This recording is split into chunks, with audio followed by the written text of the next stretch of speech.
I hope you'll all enjoy the tour. We have 9 different stations of different people who lived in the earliest days of Derryfield and Manchester. That's the theme of tonight, some of the earliest folks who lived here. We'll be learning about them and their lives and the impact they had on what would become the city of Manchester.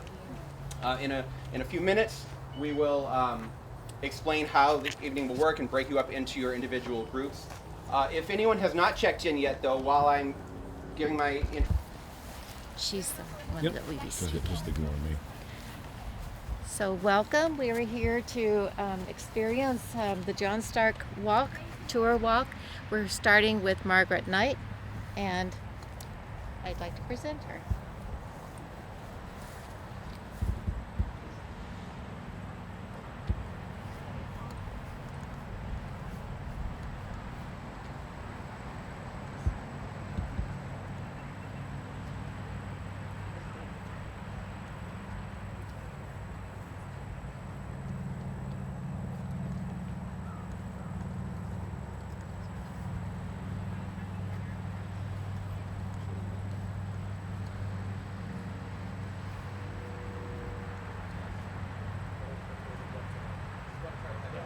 People are going way down.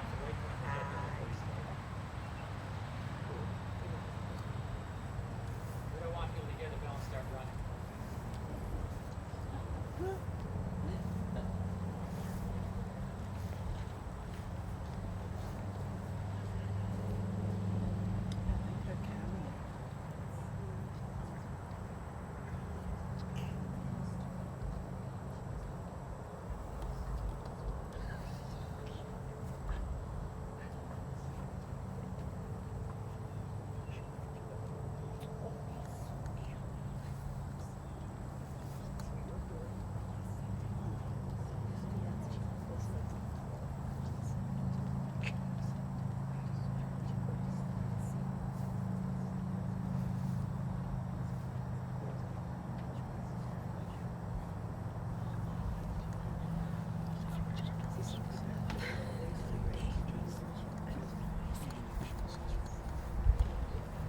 Really loud.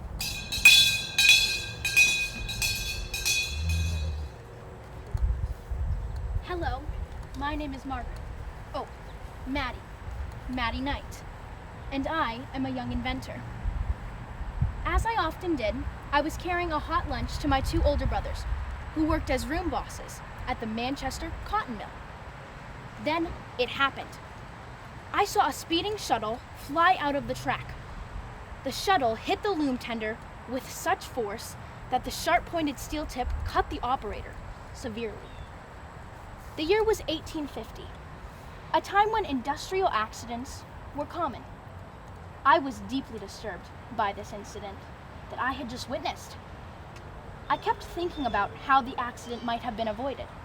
So, I soon invented a safety improvement that would help keep the shuttle from flying off to the loom. The device was so practical. It was adapted in many mills, although it was never patented. The invention brought me no money. However, years later in the newspaper interview, I explained the success with this shuttle increased my desire to study machinery, and so I did. By the 1860s, I had left the Manchester and took a job in the Columbia Paper Bag Company in Springfield, Massachusetts. I operated a machine that made flat, envelope-shaped paper bags. No one had figured out a way to make a machine to produce bottom bags like the bags we use in grocery stores today.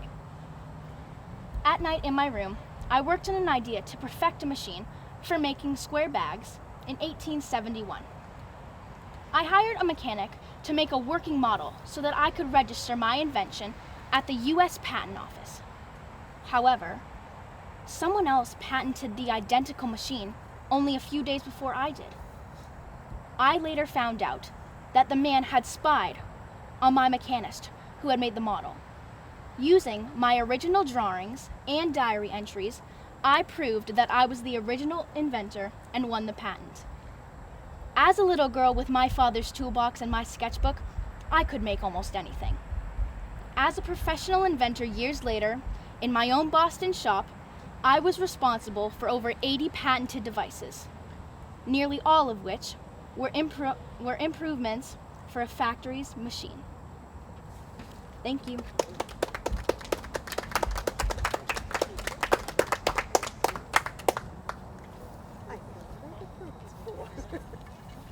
Does anyone have any questions for her?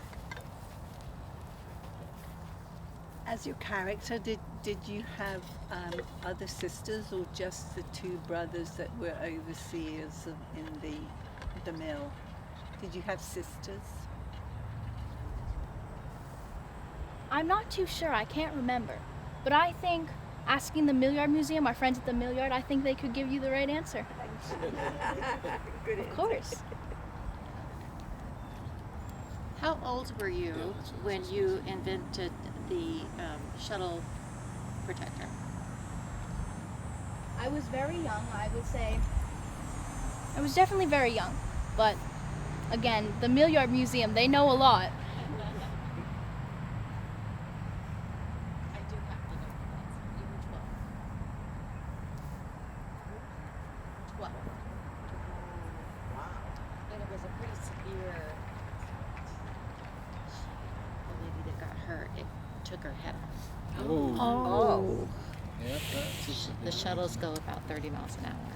Wow. I have a question. Were you part of the child labor that was used back then in the factories?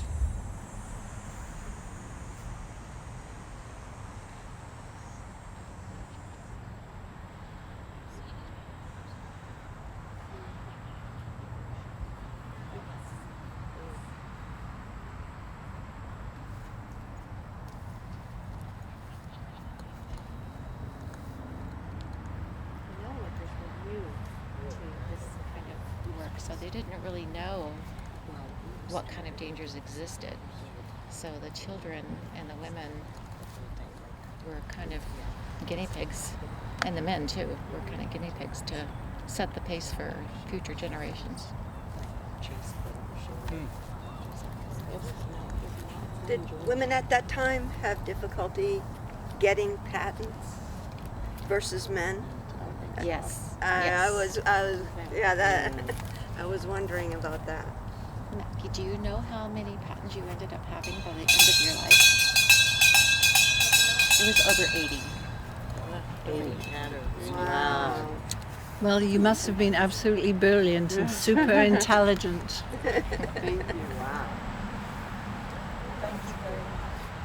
Thank you. Is he with all? Yes, he is, I believe. Yes. Okay, we'll wait for him, then we'll start. Let's hope I don't go down as usual. It's a good thing you have a fan. Yes, I stopped I stopped today at a very expensive establishment that does not deal in only dollars to purchase it. It was the best dollar I ever spent. Except it doesn't cut through the polyester.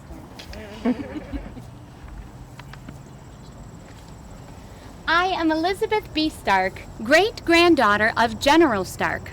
I was a school teacher for many years at the Stark District School and later at Bakersville School.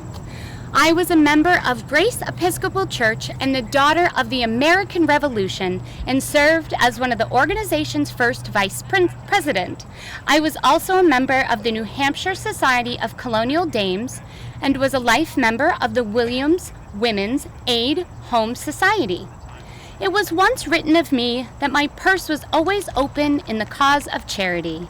And at the time of my death in 1876, at the age of 69, I was described as the sweetest and gentlest woman of my generation.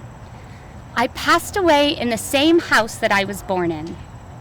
Through the efforts of my brother Augustus Stark and I, Stark Park was given to the city of Manchester. Originally, we gave the small plot of land that contains the burial place of my grandfather, John, and other members of our family. However, as land speculators became interested in the 27 acres of land surrounding the burial place to develop into house lots, I transferred ownership of the land to the city of Manchester for a nominal sum. The land was then cleared of brush and roadways were built throughout the park. I wrote to the city, "We tender this conveyance in the belief that the services which General Stark rendered to his country should identify his name with his native state and the city in which during the period of his public life was his home and finally his resting place." This conveyance was done in 1876, just a few months before I died. I further wrote, "We deed in particularly appropriate that this should be done in the centennial year of the nation to gain whose independence he labored with such immense success."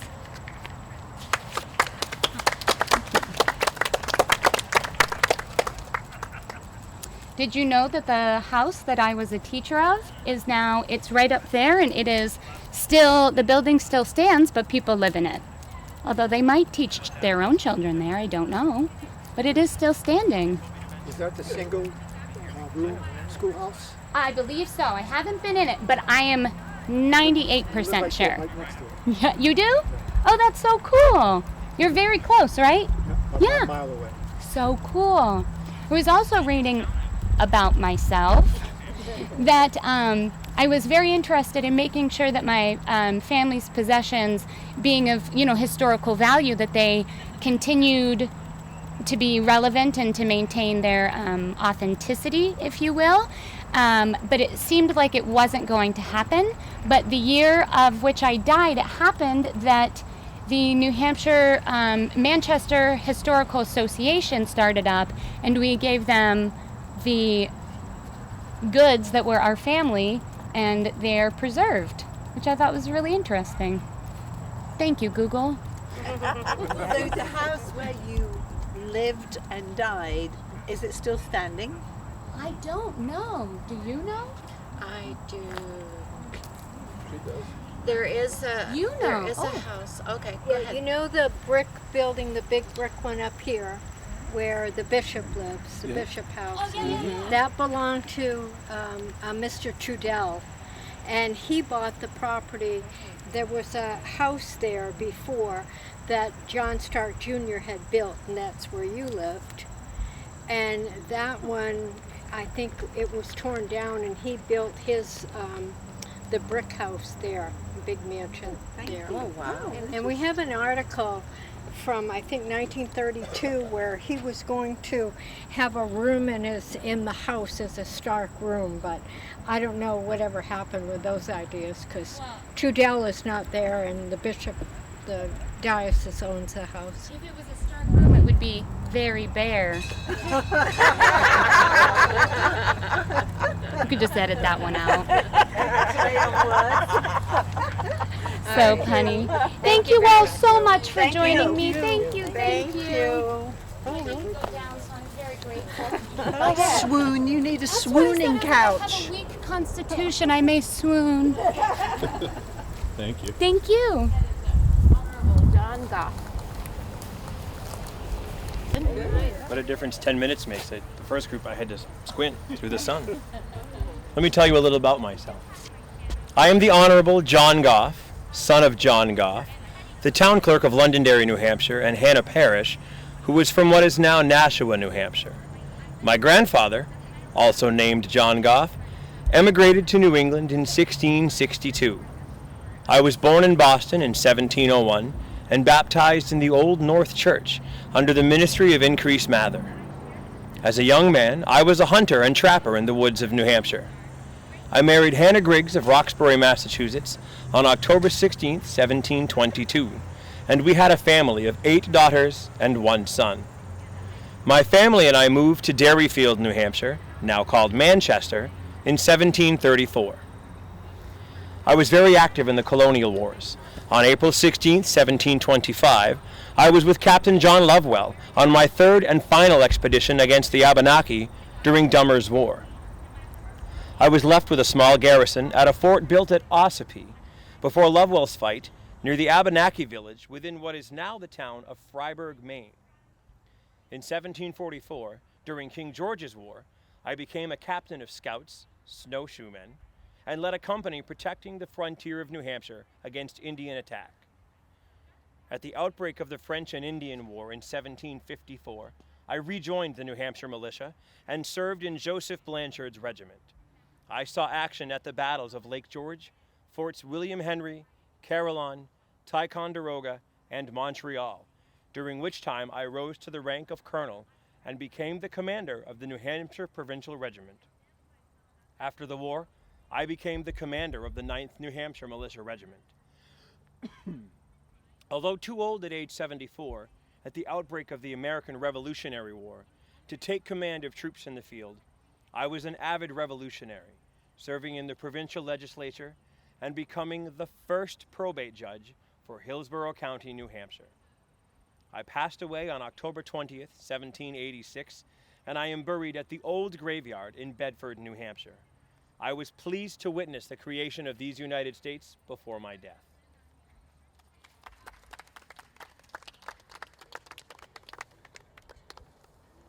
So I just went to visit you in your graveyard. Oh, you found it? We found It's it.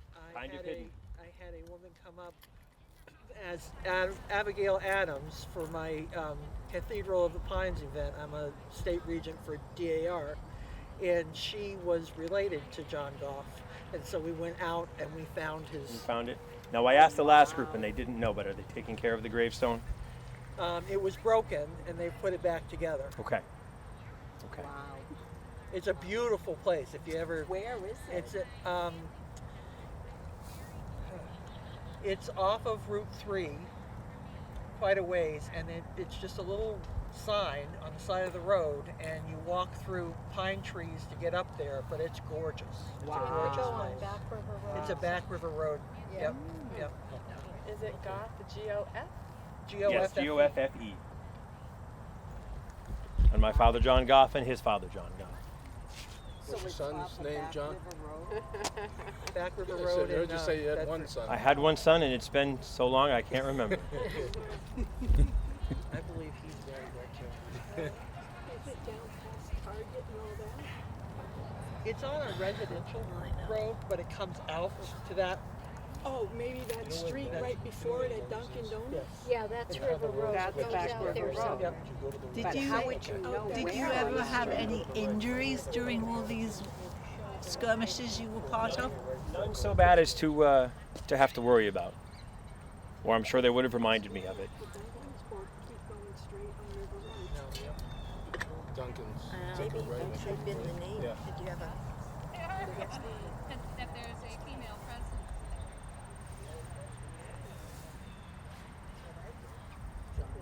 It's a lot cooler now than it was 20 minutes ago. Is there a name on the cemetery? It says Old Bedford. It's a little tiny sign. I'm sure I have GPS it? pictures of it. I bet you can. Look Old it up on Bedford Find a Cemetery. Grave and they'll give you the Yeah, they coordinates. give you the too. coordinates. Oh, that's true. There you go. Forgot about Find a Grave. We're hoping to meet at the graveyard now. It's really a gorgeous place. Thank you. Thank you Thank you so so much. You guys enjoy your night. Thank you very much. Now we'll all be at your grave. Stay cool. Thank you. I know, right? Pleasure to meet you all, especially you, Sergeant. Well, I am so happy to have you here, and I can welcome you as I am Molly Stark and Stark Park. That has a lovely ring to it, doesn't it, Stark Park? This is the site of the Stark family farm. So this is my home, and you are all very welcome. This is also where we have a memorial where my husband and I are interred, and some other family members. I'm not sure who they all are, but that's all right. My memory isn't what it used to be. And I just wanted to share a little bit about myself and my family. The first thing I wanted to tell you about is one of Wilmington, Vermont's most prominent landmarks. It is a statue of my likeness, Revolutionary War heroine Molly Stark. My descendants donated the statue to mark the center of the Molly Stark Trail. I believe you may know it as Route 9, yes, which crosses southern Vermont and is thought to be the route taken by my husband, General John Stark, on his victory march home from the Battle of Bennington. To confuse the enemy, my beloved John referred to the route they were taking as the Molly Stark Trail, and it is now identified as such on the official Vermont highway map. And as I said, he was making his way here to the Stark family farm. I was born Elizabeth Page on February 16, 1737, in Haverhill, Massachusetts. My father, Caleb Page, was the first postmaster of New Hampshire and was also a successful merchant, militia captain, and surveyor. Men back then weren't satisfied with one career. They had multiple careers. Sadly, my mother died when I was 5 years old, and I was adopted by my aunt, Ruth Wallingford, a widow with 10 children of her own. I spent 10 years with the Wallingfords and then returned to live with my father in Starkstown, currently Dunbarton, New Hampshire, in 1752 when I was 15 years old. I married John Stark on August 20th, 1758. It was John who gave me the nickname of Molly. Together, we had 11 children. So if you're keeping track, that means I beat my Aunt Ruth by 1. I gained historical notoriety due to my husband's battle cry, "There are our enemies, the Redcoats and the Tories. They are ours, or this night Molly Stark sleeps a widow." Whew, it just gives me chills. He's so chivalrous and brave. Well, that's my John. If you haven't met him, you will. He's here tonight. This was before engaging with the British and Hessian Army in the Battle of Bennington. I am also known for my success as a nurse to my husband's troops during a smallpox epidemic and for opening our home as a hospital during the war. In late November of 1778, I petitioned the New Hampshire court praying for leave to inoculate myself and family for the smallpox. Unfortunately, my request was denied by authorities who feared it could spread the disease. It's unfortunate. I hope you all know better nowadays. Yes. I died on June 29th, 1814, and am interred here in Manchester, New Hampshire. So, thank you very much. Yes, you caught that. Good eye. Yes, here on the monument it says that I passed away in 1794. But I lived another 20 years. I made it to the 19th century, thank you very much. And it was 1814. My memory. But in 1814 was when I passed away.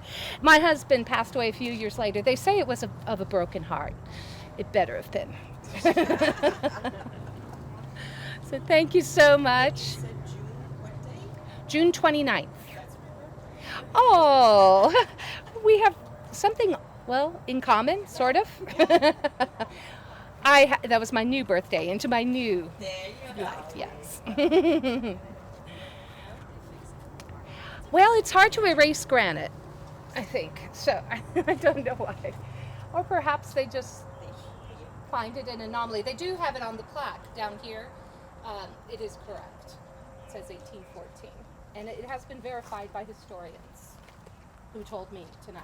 Because otherwise, how would I know? My memory is not what it used to be.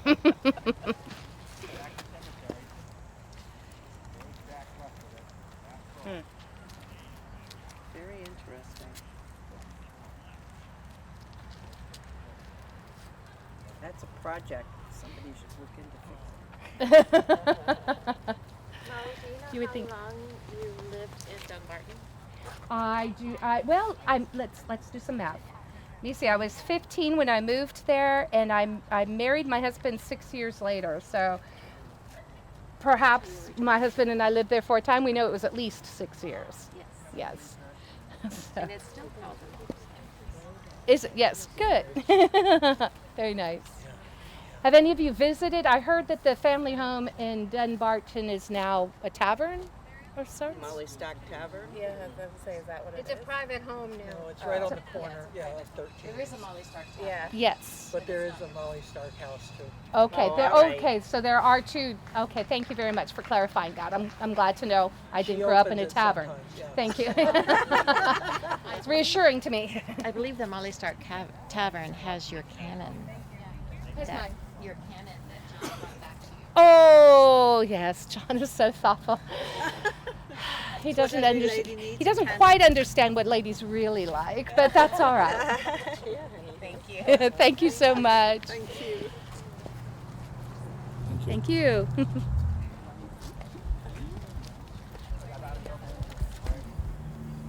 All right. Have we got everyone with us? Very good. Are you all enjoying your tour so far? Yes. Well, allow me to introduce myself. My name is Samuel Blodgett, and I was born on April 1st, 1724 in Woburn, Massachusetts, son of Caleb and Sarah Wayman Blodgett. My father was an innholder, moderator of proprietors' meetings, and the promoter of the first stagecoach line between Haverhill and Boston. One of my most notable accomplishments was building a canal around Amesquig Falls to aid in the navigation of ships traveling up and down the Merrimack River. I served in the French and Indian Wars and was at Louisburg in 1745. I then bought and worked a farm in Goffstown for a short time before returning to the Army as sutler to the New Hampshire Regiment, seeing action at Fort William Henry in 1757. Shortly after this, I successfully engaged in general merchandising in Boston, later manufacturing potash and pearl ash. I continuously expanded my activities, establishing stores for my employees in the surrounding areas, purchasing lands and timber, and erecting sawmills. My lumber was sold in Haverhill and Newbury, and my potash and furs in London, where I had profitable business arrangements with Sir William Baker. In 1769, I moved with my family from Boston to Goffstown to be more conveniently located for business. It was here that I was prominent in the community and was given the first appointment of Justice of the Inferior Court for the County of Hillsborough. About this time, I began to consider the construction of a canal around the Amesquig Falls of the Merrimack to more conveniently connect my timberlands with the markets. But then the revolutionary cause attracted me, and in 1775, I joined General Sullivan's brigade as a sutler, remaining with it until the Army left Boston. Returning to Amesquig and my plans for the canal, I commenced actual construction on May 2nd, 1794. The work progressed rapidly to the point of the building of the locks, for which I had an original design. But it was here that I met repeated failure, and in 1799, an unusually high freshet carried off the locks and ruined the work of 5 years. In 1798, I obtained a charter, and after agreeing to adopt a proven type of lock, I was able to sell stock to raise funds. I then appealed to the legislature of New Hampshire and was authorized to raise $9,000 by lottery. But after expending $12,000 and failing to complete the canal, I received another lottery grant of $12,000, with the managers of which I became involved in such a legal tangle that the project would have failed had not the Massachusetts legislature now aided me with lottery grants in that state. The locks were completed in December of 1806, and the canal was officially opened on May Day, 1807. To render valuable service to the community until supplanted by the railroad many years later in 1842. I died September 1st, 1807, at Derryfield, Massachusetts.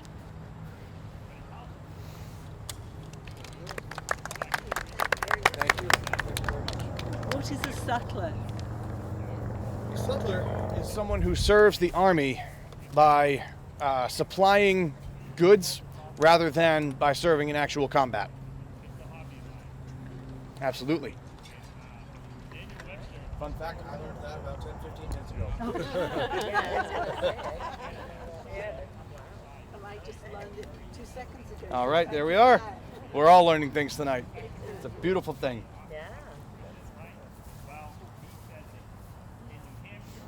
Who's been your favorite host so far this evening? Character. You. All right. I wasn't fishing for compliments, but I'll take them. I like them all. I mean, they're all You're my favorite. All I made right. a whole video of your life. Oh, yeah? I did. Beautiful. Yes. Beautiful. You're my hero. If it wasn't for him, we wouldn't have Manchester because it was originally called Dairyfield. Yes. And he, went to England, went to Manchester, England, saw what they were doing there. He came back here and he just said it publicly that this can be the Manchester of the United States. That's right. So the canals. And then after he were died, originally they built for petitioned. shipping, Yes. but then used to power the plants. Yes. Yeah. That's correct. She's from Manchester, England. That's beautiful. Give up. You remained stoic and you didn't give up your dream of the canals. I had a vision and I didn't die until just a few short months after it was realized. So I just heard the bell, which means y'all are moving on to your next character. Thank you so much for visiting. Enjoy you, the rest Mr. of your tour Blodgett. and your evening. Thank you. One of our concerts starts to rain and we're all standing under a tree. We go, "Ah, we all know better." We have everyone? I think so. So, My name is Samuel Slater, and I was born June 9, 1768, in Belper, Derbyshire, England. I am an English-American businessman and founder of the American cotton textile industry. As an apprentice in England to Jedediah Strutt, partner of Richard Arkwright, I gained a thorough knowledge of cotton manufacturing. I immigrated to the United States in 1789, attracted by the bounties offered there for workers skilled in the manufacturing of cotton. I was forced to keep this knowledge and skills a secret from authorities, however, because at the time, immigration of textile workers and the export of drawings of textile machinery was forbidden by British law. With my detailed knowledge of textile machinery, financial backing from the Rhode Island firm of Almy and Brown, and the assistance of skilled artisans, I constructed versions of Arkwright's spinning and carding machinery, and established the first successful cotton mill in the United States in Pawtucket, Rhode Island. Anybody been there? Yes? No, I've been to Pawtucket. I haven't been there. And that was in 1793. I subsequently established a number of other plants in New England and founded the town of Slatersville, Rhode Island. What about that one? Slatersville? No? In 1791, I married Hannah Wilkinson. She invented two-ply thread, and in 1793 became the first American woman to be granted a patent. Hannah and I had 10 children together, although 4 died in infancy. Hannah died in 1812 in childbirth, leaving me with 6 young children to raise. Of course, I married a second time in 1817 to a widow, Esther Parkinson. As my business was extremely successful by this time, and as Esther also owned property before our marriage, we had a prenuptial agreement prepared. I died on April 21st, 1835, in Webster, Massachusetts, a town which I had founded in 1832 and named for my friend Senator Daniel Webster. You all know the college, correct? At the time of my death, I owned 13 mills and was worth $1.3 million, which is the equivalent today of $42 million. I'd also like to take a moment to tell you about my good friend, Benjamin Pritchard. The Amoskeag Manufacturing Company originated with Benjamin's construction of a small cotton mill at Amoskeag Falls in 1804. 6 years later, in 1810, Pritchard, along with several other inventors, including myself, incorporated the mill as the Amoskeag Cotton and Woolen Manufacturing Company. The inventors hoped to utilize the water power of the Amoskeag Falls to take advantage of the thriving cloth market. At first, the company just spun the yarn, which was taken in bundles on horseback to local farm families to be woven by hand. The first power looms in the region began operating here in 1819, so that the entire operation from raw cotton to textiles could be done on site. This operation grew into a little town called Amoskeag Village, and the rest is history. Thank you. Do we have any questions from the group? Hope I can answer. How many historians do we have today? Right here. Love history. Love history. Any thespians? No? I love your shirt. You see it? Did you go to It's wonderful. the Big Took Apple? My granddaughter. No, Boston. Boston? Oh, it's And I want to see fabulous. it. It's a you saw it. I know, but I want to see it again. That was years ago. I know, but I took you. I was like 11. How come you did that? I didn't remember. Thank Where are you buried? Thank you. Thank you. I am buried in Webster, Massachusetts. Webster, Massachusetts. My memory is a little foggy. I'm buried in Webster, Massachusetts in 1835. Came back to life. Somebody dug me up. Beautiful lake out there. Thank you. Thank you Let's very sit much. here until the bell rings. Oh, yeah. It's a good thing that you brought back Arkwright spinning jenny plans and not Derbyshire pottery plans. Thank you. Thank you. Always thinking of my progeny. Scooch over here. I am sick at heart when I look into the social world and see woman is so willingly made a dupe to the beastly selfishness of man. 1847. I was born Sarah George Bagley on April 19th, 1806, to Nathan and Rhoda Whitham Bagley. Raised in rural Candia, New Hampshire, I went to the booming industrial city of Lowell in 1837, at the age of 31, where I began to work as a weaver at the Hamilton Manufacturing Company. Though older than many of the Yankee women who flocked to Lowell's mills, I shared with them the shift from rural family life to the urban industrial sphere. Seeing what I felt were injustices within the workplace, I advocated for shorter workdays for factory operatives and mechanics, and I campaigned to make 10 hours of labor per day the maximum in Massachusetts. My activities in support of the mill workers put me in contact with broader networks of reformers in areas of women's rights, communitarianism, abolition, peace, prison reform, and health reform.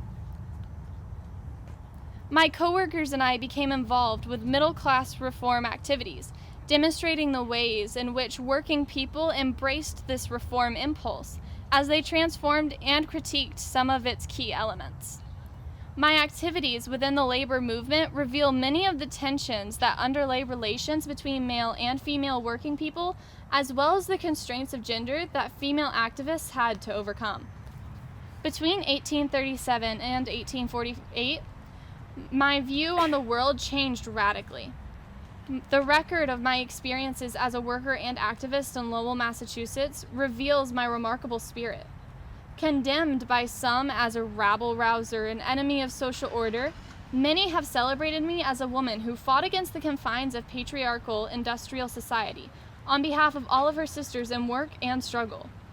I was not only a prominent labor organizer and president of the Lowell Female Labor Reform Association beginning in 1844, but I also became one of the Voice of Industry's radical editors and writers. The Voice of Industry newspaper was a mouthpiece for the New England Working Men's Association and the LFLRA. My reach extended beyond Lowell into other factory towns like Manchester.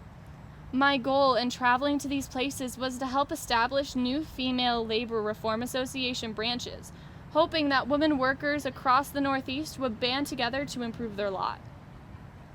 Let no one suppose the factory girls are without guardian.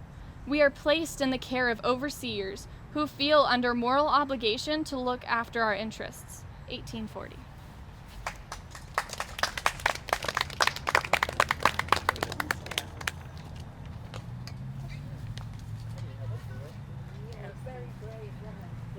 Yes. Thank you.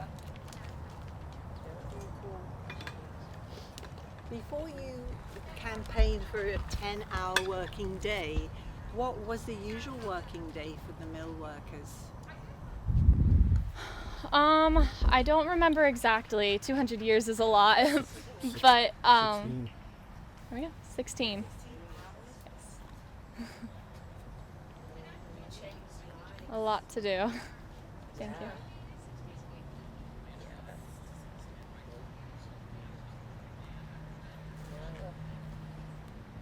Yeah. Thank you. Thank you.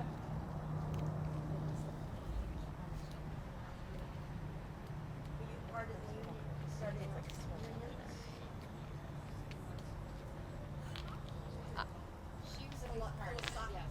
She was the beginning part of it. The organizing the what do you call it?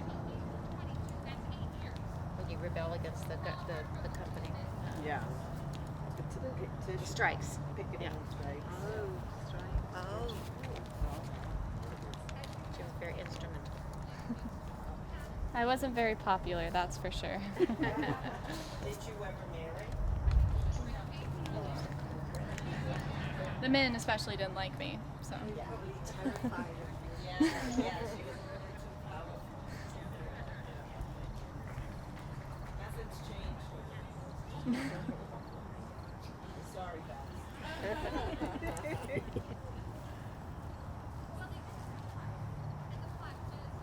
A lot of brave women. So there were about 17,000 workers in the mill, and just around 8,000 of them were women. So the women were the workforce of the looms, which was the moneymaker of the mills. They couldn't have done it without the women. Yeah. Did you earn less than the men? Yes, There's no definitely. And if you got injured, there was no workers' comp or anything. No, You no. just let go if you got injured on the job. If it was as bad of an injury to where I couldn't work, then yes. The providers of the Majestic Mills company did have medical resource for them, as well as housing and everything that they needed within the city of Manchester. But yes, it was very limited if they were hurt enough to where they couldn't work anymore. Thank you very much. Thank you. Thank you for coming.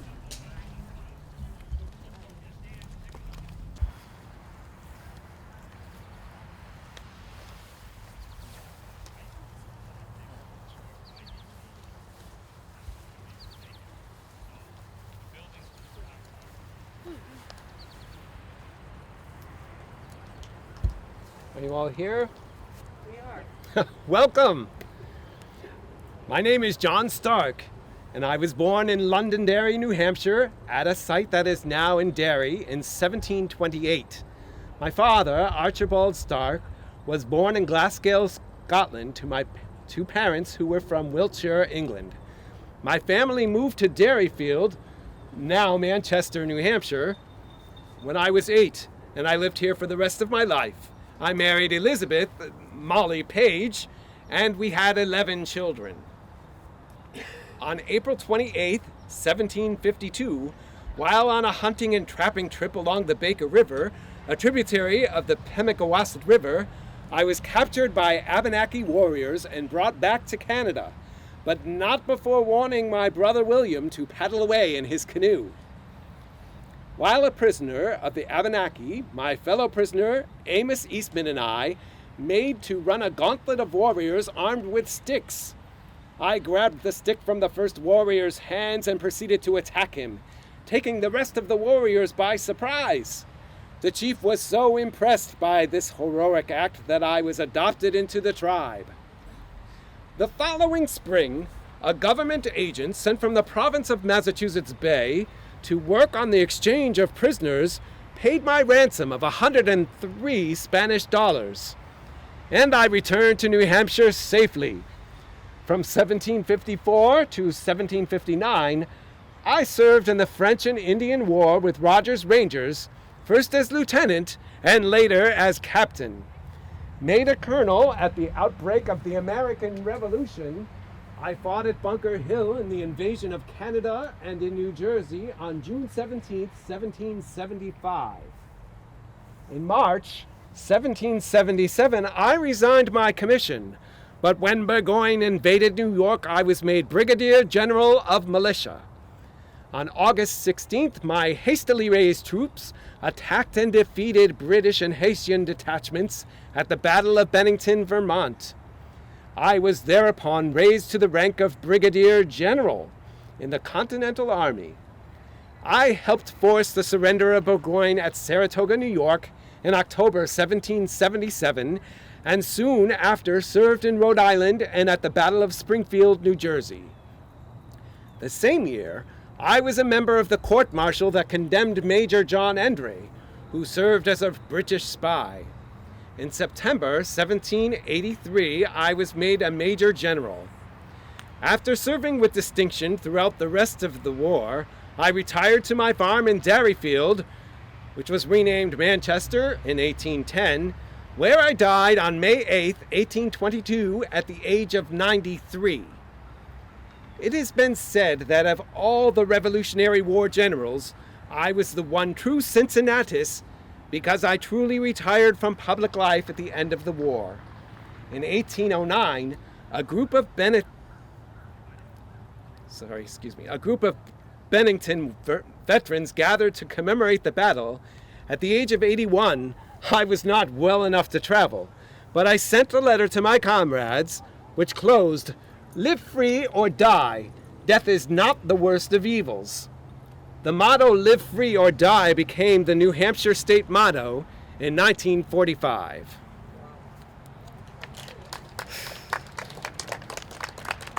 Thank you.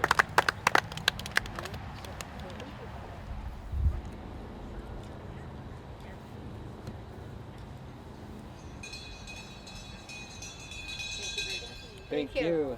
Enjoy the rest of your tour.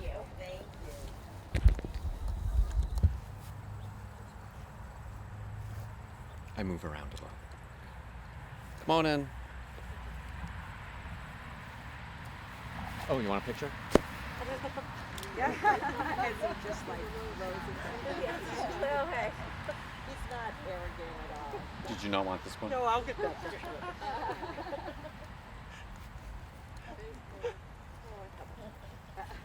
Good evening, everyone. I am Robert Rogers, born November 7th, 1731, in a little village down the river here called Methuen, Massachusetts. You may have heard of it. In 1739, when I was 8 years old, my family relocated to the Great Meadow District of New Hampshire near present-day Concord. My father founded a settlement on 2,190 acres of land. He affectionately called it Montolone, based on the hilly region in County Londonderry, Ireland. I remember that childhood residence as Montolona. It was later renamed Dunbarton, New Hampshire. I feel as though it was a downgrade from Montolona. There is a Montolona Road. Yes, there is, in Dunbarton. I was an American frontier soldier who raised and commanded a militia force known as Rogers Rangers. Rangers still exist today, which won wide repute during the French and Indian War of 1754 to 1763. When the French and Indian War began, I recruited frontiersmen for companies that would support the British Army by conducting long-range patrols through the wilderness and difficult terrain and terrible weather. And they were gathering intelligence and taking prisoners and conducting raids. The Rangers also attacked villages of hostile Indians such as the Abenakis in retribution for raids against colonial settlements. Later, I moved the Rangers west to go capture Fort Detroit for the British and other French outposts in the Great Lakes region. A unique corps of 600 frontiersmen who successfully adapted Indian techniques for fighting, Rogers Rangers emphasized self-sufficiency, courage, stealth, and methods of camouflage. Conducting numerous raids, scouting enemy positions, and capturing prisoners, Rogers Rangers gained a reputation as the most colorful of units in the British American Army. When the American Revolution broke out in 1775, some colonial militia units were led by veterans of Rogers Rangers, most notably John Stark, who you just met. Before the American Revolution, I was arrested as a possible spy and released on parole, stating that I would not serve against the colonies. I was offered a commission in the Revolution Army by Congress, but declined based on the fact that I was a British officer. Later, I did write to George Washington asking for a command, but instead George Washington had me arrested. I escaped Washington's custody and offered my services to the British Army. which is ironic because they placed me here underneath the American flag. In May 1777, the British Army forcibly retired me on the grounds of poor health. At Washington's prompting, the New Hampshire legislature passed two very profound decrees against me, one being a proscription, basically condemning who I was. The second was a divorce from my wife based on the grounds of abandonment and infidelity. In 1783, I was evacuated to England. There, I was unable to earn a living or defeat my rampant alcoholism. I died in obscurity, and you find that funny. I died in obscurity in debt on May 18th, 1795, with what little money I had left going to pay the arrears on my rent. I was buried in London, but alas, my gravesite has sadly been lost. I do not know where I am. It's a very tragic ending. Yeah. From what I gather, the little village down there, Methuen, they're known as the Rangers. That is their mascot. I was also arrested for treason, but I was acquitted by King George III, so that was very good. Dastardly British. Yes, I was. Any questions? No. Before your wife divorced you for whatever, did you have any children? I did. I did have a son. I had a son. He moved to the Portsmouth area and became a lawyer there.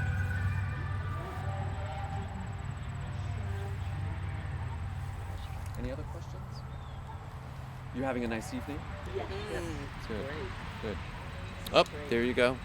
Thank you very much for coming. Thank you. Thank you. We're off to the gazebo now.